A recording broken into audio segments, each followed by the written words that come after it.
क्या आप मूवी को लाइक कर सकते हैं? मूवी के स्टार्ट में हमें एक ब्रिटिश ऑफिसर दिखाया जाता है जो कि हिरन का शिकार करने के मुकाबले में था। इस ऑफिसर का नाम पर्सी था और ये मुकाबला कोई आम मुकाबला नहीं था, बल्कि वहाँ पर किसी किंग के आने पर ये मुकाबला रखा गया था।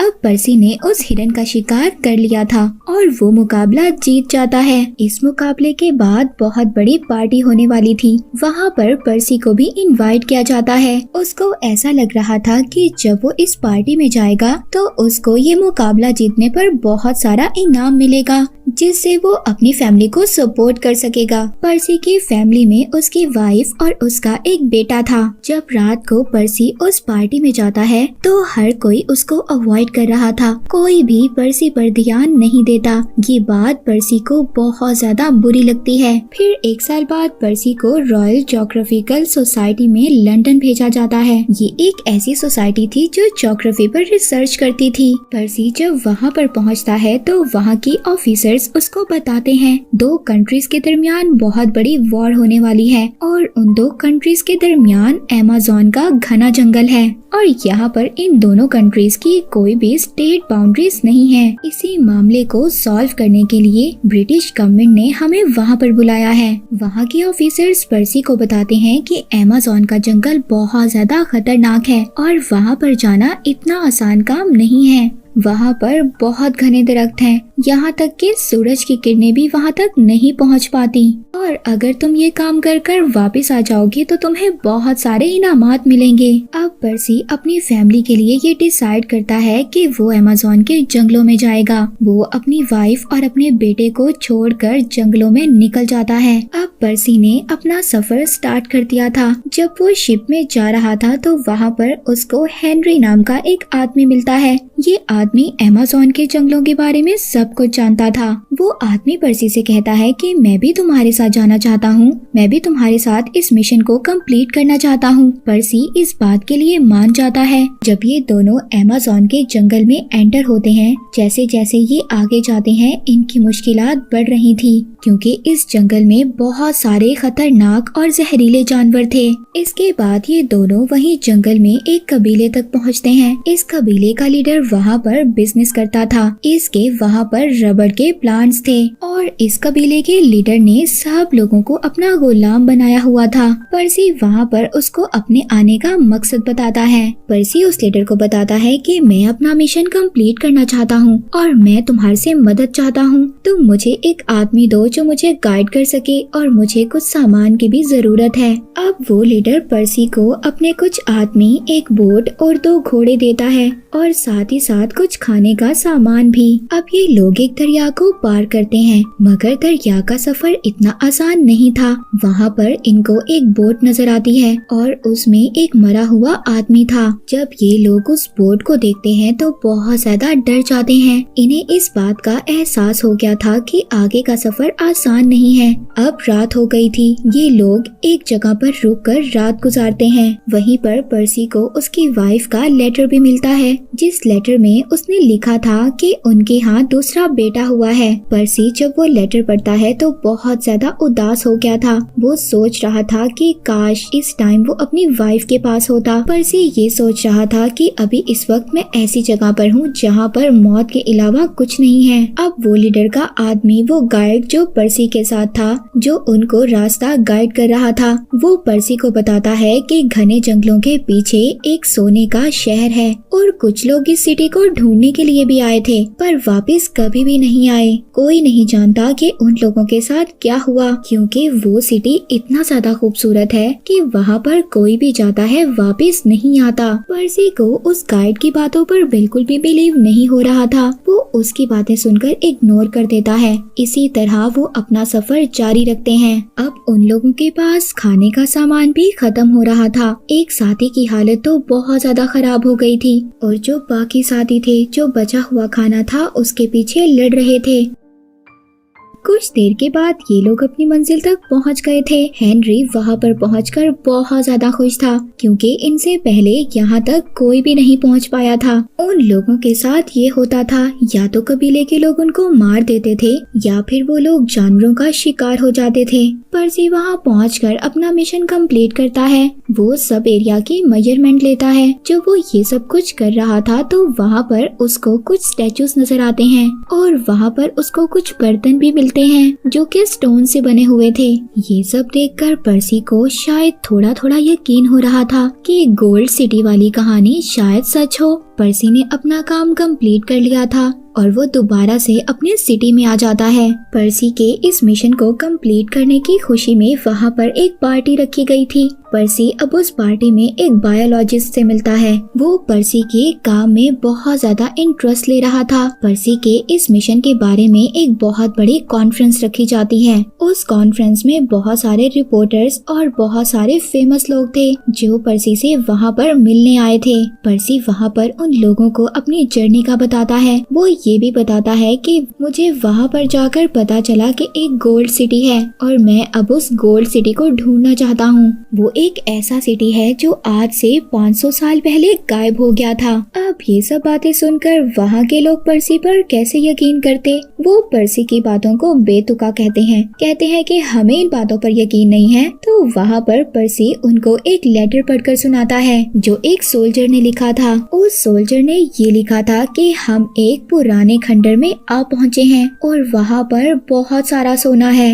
और वहाँ पर बहुत सारे टेम्पल्स हैं। ये लेटर पर्सी की वाइफ को एक पुरानी लाइब्रेरी से मिला था और ये लेटर एक सच्चा लेटर था। इसी लेटर को पढ़कर पर्सी ने ये डिसाइड किया था कि वो इस गोल्ड सिटी को ढूंढ कर रहेगा। वो उस खोए हुए शहर को द लॉस्ट सिटी ऑफ जी का नाम देता है। अब जो वहाँ पर ज्योग्राफिकल सोसाइटी के ऑफिसर थे वो अमेज़न का मिशन दोबारा से पर्सी को दे देते हैं। इस बार पर्सी की वाइफ उससे कहती है कि मैं भी तुम्हारे साथ चलूंगी, मैं इतने सालों तक तुम्हारे बगैर कैसे रह सकती हूँ। इन दोनों में बहस स्टार्ट हो जाती है पर आखिरकार पर्सी की वाइफ मान गई थी जब पर्सी समझाता है कि वहाँ पर बहुत सारा खतरा है। पर्सी अब अमेज़न के जंगलों में अपने साथियों के साथ पहुँच गया था। पर्सी को तो वहाँ पर सब कुछ मालूम था पर जो उसका एक साथी था वो बहुत जल्दी हिम्मत हार गया था। पर्सी के उस साथी की हालत बहुत ज्यादा खराब हो रही थी जब वो देखता है कि एक कबीले के लोग मरे हुए इंसान को पकाकर खा रहे थे।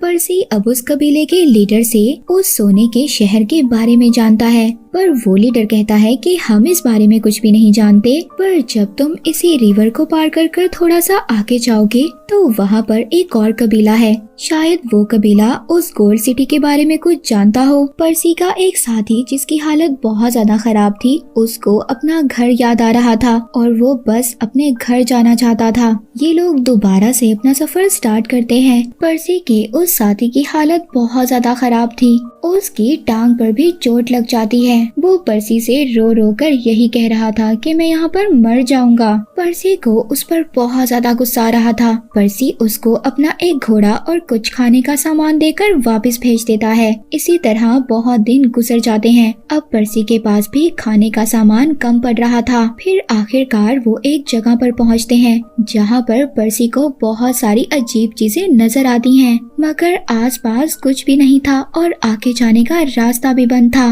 पर्सी और उसका साथी बहुत ज्यादा दुखी हो जाते हैं। पर्सी ये सोच रहा था कि इतना ज्यादा आगे आने के बाद मैं ऐसे ही खाली हाथ लौट रहा हूँ। ये बात उसको बहुत ज्यादा दुखी कर देती है, पर अब वो वापस अपने सिटी में आ गया था। पर्सी वापस से अपनी फैमिली के पास आकर बहुत ज्यादा खुश होता है। दोबारा से पर्सी को ज्योग्राफिकल सोसाइटी में बुलाया जाता है। वहाँ पर वही साथी जो वापस आने की जिद कर रहा था वो वहाँ पर मीटिंग में कहता है कि पर्सी ने मुझे ऐसे ही बगैर खाने के जंगल में मरने के लिए छोड़ दिया था। वो पर्सी से माफी मांगने का कहता है और कहता है पर्सी मेरे दोस्त तुम मान जाओ, वहाँ पर कोई भी गोल्ड का सिटी नहीं है। पर पर्सी वहाँ पर माफी नहीं मांगता।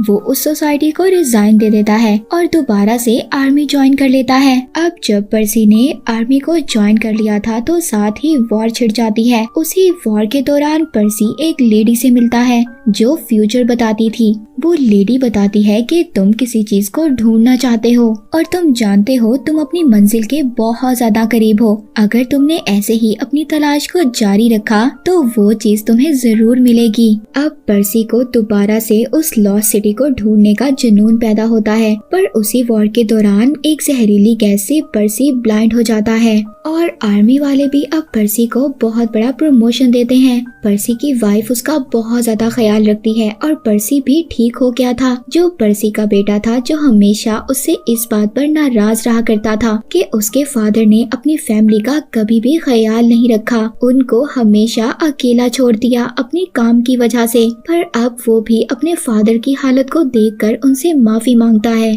और दोनों के दरमियान में सब कुछ ठीक हो जाता है। पर्सी आर्मी से रिटायरमेंट लेकर कंट्री साइड पर अपनी फैमिली के साथ रहने लगा था। पर्सी की इस बात ने कि एक गोल्ड का सिटी है, हर जगह पर्सी की ये बात फेमस हो गई थी और अमेरिका के लोग तो खास तौर पर अपनी आर्मी और एयरक्राफ्ट लेकर वहाँ पर पहुँच भी गए थे। अब दोबारा से एक और कंपनी पर्सी को ये ऑफर करती है, वो पर्सी को यही मिशन देती है और ज्योग्राफी सोसाइटी के लोग भी अब पर्सी के साथ थे। बाद में पर्सी को पता चलता है कि उस कंपनी को उसके बेटे ने ही इन्फॉर्म किया था। पर्सी अपने बेटे से जब मिलने जाता है तो वहाँ पर उसको वो एक कबीले का दिया हुआ नेकलेस देता है। पर्सी का बेटा ये डिसाइड करता है कि इस बार वो अपने फादर को अकेला जाने नहीं देगा, वो भी अपने फादर के साथ जाने का डिसाइड कर लेता है। पर्सी का बेटा अपनी मदर को इस बात के लिए कन्विंस करता है और वो मान भी जाती हैं। पर्सी जब अपने मिशन पर जा रहा था तो वो जाने से पहले उस कंपनी के ऑनर को एक कंपास दिखाता है। वो उनको कहता है कि अगर मुझे लॉस्ट सिटी मिल गया तो ये कंपास मैं आप तक वापस पहुंचाऊंगा और अगर आपको ये कंपास मिल गया तो आप इस बात को समझ जाना कि मुझे वो लॉस्ट सिटी मिल गया है। पर्सी 3 साल तक लगातार अपने बेटे के साथ सफर करता है। तभी एक दिन अमेज़न के जंगलों में कबीले के लोग उन पर अटैक कर देते हैं। इसी दौरान पर्सी ने अपनी वाइफ को लेटर भी लिखा था कि वो बिल्कुल ठीक है। फिर दोबारा से पर्सी और उसके बेटे को एक और कबीले के लोग घेर लेते हैं और वो कबीले के लोग उनको पकड़कर अपने लीडर के पास ले जाते हैं। वहाँ पर पर्सी उस कबीले के लीडर को अपने बारे में सब कुछ बताता है। जब रात होती है तो रात को वो कबीला उन दोनों को एक जगह पर ले जाता है और वहाँ पर ले जाकर उनको कुछ पिलाते हैं। उस ड्रिंक को पीने के बाद उन दोनों को ऐसा लग रहा था कि वो दोनों मर जाएंगे, पर पर्सी बहुत सुकून में था। वो अपने बेटे से ये कह रहा था कि यहाँ तक पहुँचना भी बहुत बड़ी बात है। कबीले के लोग उन दोनों को बेहोश कर अपने कंधे पर उठाकर कहीं पर ले जाते हैं। इसी तरह पर्सी और उसके बेटे को गायब हुए बहुत साल गुजर गए थे। दूसरी तरफ हम पर्सी की वाइफ को देखते हैं जो बहुत ज्यादा परेशान थी। वो उसी कंपनी के ऑनर के पास जाती है जिन्होंने पर्सी और उसके बेटे को वहाँ पर भेजा था। पर्सी की वाइफ उससे कहती है कि वो उनको ढूंढने की तलाश जारी रखें। उसकी वाइफ उस ऑनर को कहती है कि पर्सी और मेरा बेटा जिंदा है और मुझे ऐसा लगता है कि वो कबीले के लोगों के साथ रह रहे हैं। पर्सी की वाइफ उस ऑनर को वही कंपास दिखाती है जो पर्सी ने भिजवाई थी, जो जाने से पहले पर्सी ने खुद इस ऑनर को दिखाई थी। और पर्सी ने कहा था कि ये कंपास मैं आपको तब वापस भेजूंगा जब मुझे लॉस्ट सिटी ऑफ जी मिल जाएगा। वो कंपास देखकर वो ऑनर दोबारा से पर्सी को ढूंढने की तलाश जारी कर देते हैं, पर पर्सी और उसके बेटे का कुछ भी पता नहीं चलता और ये बात एक मिस्ट्री बनकर रह गई थी। जैसे उस गाइड ने पर्सी को बताया था, जो भी उस सिटी तक पहुंचा नहीं पता कि वो कहाँ पर गया, वो जिंदा भी है या मर गया। बहुत ज्यादा ढूंढने के बाद पर्सी और उसका बेटा नहीं मिला था और ये एक मिस्ट्री बनकर रह गई थी और इसी मिस्ट्री के साथ ये मूवी यहीं पर एंड हो जाती है। Thank you for watching.